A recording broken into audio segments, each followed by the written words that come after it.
Hi, Kalidasa here. Talking a little bit about meditation, and I wanted to clarify that there are two basic types of meditation.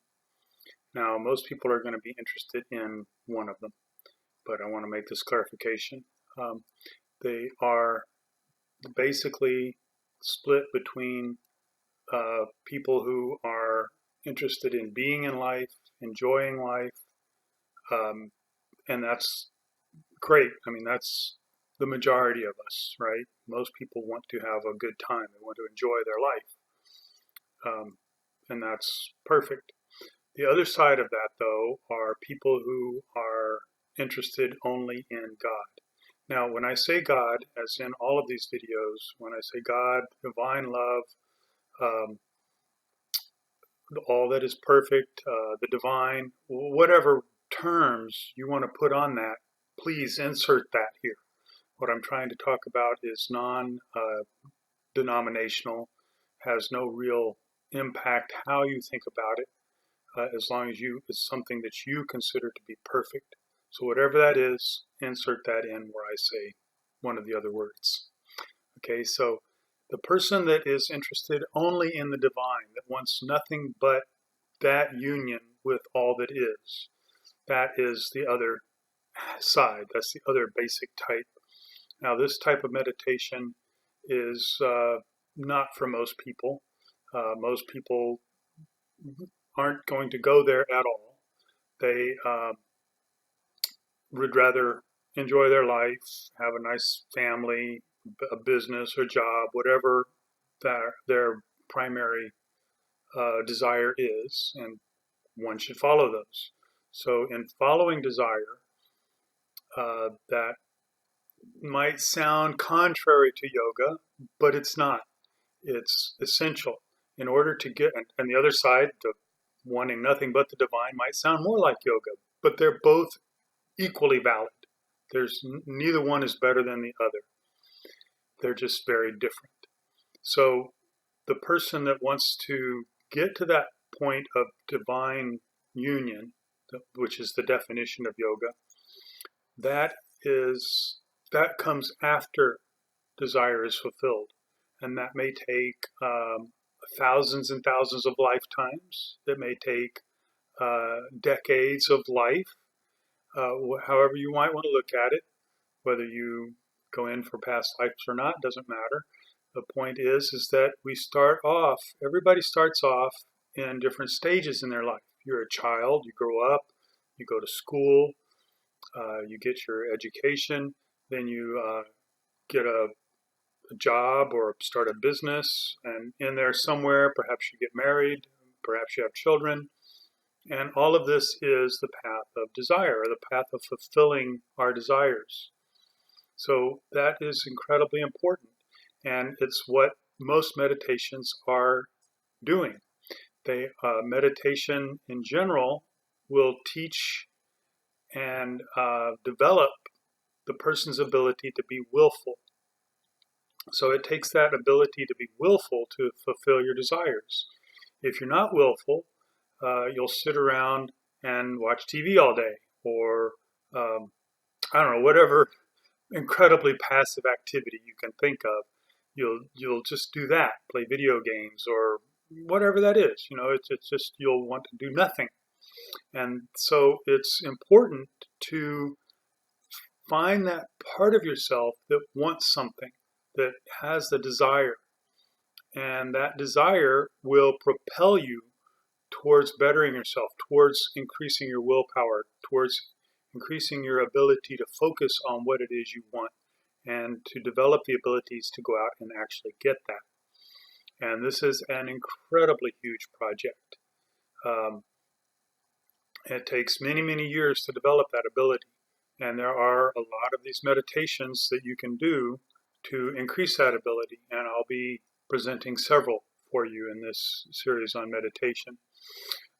One of the most powerful of all is actually could be considered a name for everything of this ilk, of this going for desire, which is energy mastery. So there's a specific meditation that I learned a long time ago that is called energy mastery. But this whole idea of have, uh, obtaining your desire, of being willful, is energy mastery. It's mastering your energy. It's collecting your energy from over here. Your energy wants to go over here and do something non-productive. So it's calling that energy back into something that you want to focus on, into delving deep into what it is you really want. Even if all you want is truth, it's still the same thing. You need to pull that energy, your energies in, and focus in on the truth, and whatever that truth is for you. So you see, I can talk about this in a lot of different ways, and it can speak to both sides, or it can speak to, hopefully, to you. So you want to bring that ability to master your energy, and you do this by using your mind. Your mind has different parts to it, different voices or aspects. And so you want to find that part of you that wants this specific thing, that's the most important thing to you. You want to find that. And that's part of fulfilling your desire, is getting to that point where you know what it is you want. You have to find what it is you want, and that makes it much easier to go after it. So you're in high school or even junior high school, and you don't necessarily know what you want. I know a lot of people, they do know from a very early age what they want, and they go out and they end up doing that. Perfect.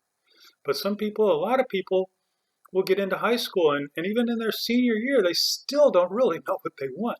They go to college, if that's what they do, and they just take core courses because they still don't know what they really want to do. But in that process, they eventually find what it is they really want to do. And so it's the same thing with meditation. You keep bringing your attention into yourself. You keep finding out more about yourself, learning yourself. And these are willful meditations, learning what it is you are, who it is you are, and taking that, and from that place of self-knowledge, discovering what it is you really want to do. And if you have many desires, you want this occupation, you want that occupation, or that one, that's okay. Pick one. You have a lot of time, believe it or not. It doesn't seem like a long time necessarily, but there is, to actually have a couple of occupations. I've had several, but I'm a little more scattered. I'm a little different, so we won't go into that about me right now. But the point being that you can find something for you to do and focus your energy and your attention on that. Now, that is the stage of life where in yoga they call that householder stage of life. So that is, it doesn't matter if you have a family or not. I mean, that's one of the basic desires, is to have a family. And it's important to get past that desire, to get to the point where you've successfully raised your family, you've had a business or a job or a profession where you've provided well for your family, and it's very satisfying to do. And once you get to that place where you're satisfied and it's time to retire, okay, so that's the householder stage. So then it comes the time to retire. That is the renunciate stage, can come about at that point. The renunciate is the one that wants only truth, that doesn't that wants to give up desire. Okay, so that's the basic types: with desire and without desire. So even though you're without desire, and when you're in that retirement stage, that renunciate stage, even though we call it the renunciate or the without desire stage, it's not really the case. The desires are still there. They just get purified out. And so in that particular branch of meditation, when you get to that point, if you get to that point, you aren't necessarily free from desire, but you're willing to give up all your desires. That's the important part of it. You're willing to give them up. If you're not willing to give them up, then continue following your desire. Continue to work to develop your business, to grow in your friendships, to go even deeper in your relationship with your partner. Whatever it is that you want, continue with that. There's nothing wrong with that. there are lifetimes. It's not a belief of mine. It's something I experienced directly, that there are many lifetimes, and we live lifetime after lifetime. And so that may not be your experience. That's fine if it's not. But I'm going to speak as though that's because I'm speak for myself, because that for me that is the case. And so if you never follow the path of being free from desire, or intending to be free from desire, that's fine, because in another lifetime you can do that. It takes many, many lifetimes of that, following that path, to get finished with it all, to be free from desire. And that is the ultimate goal of yoga, is to be free from desire. Freedom from desire is freedom. It is liberation.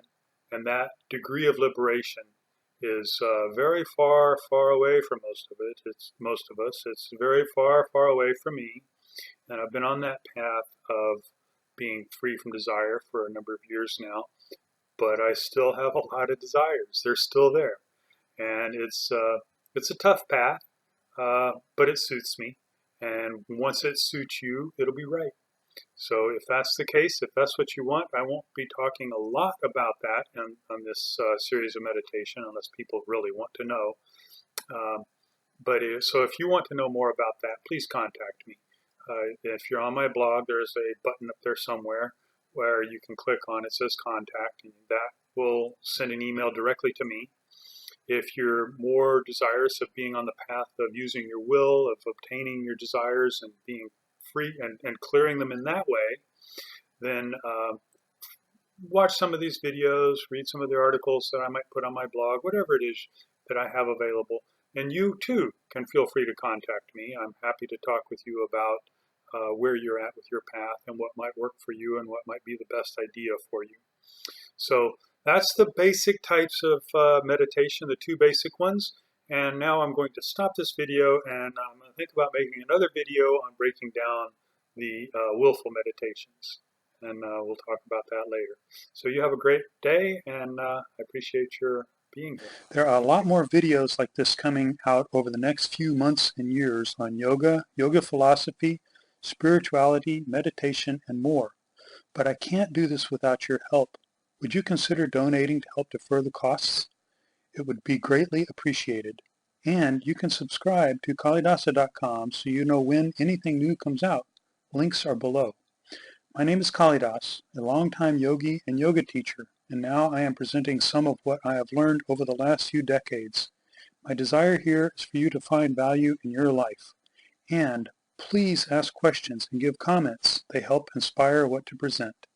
Thank you and have a great day.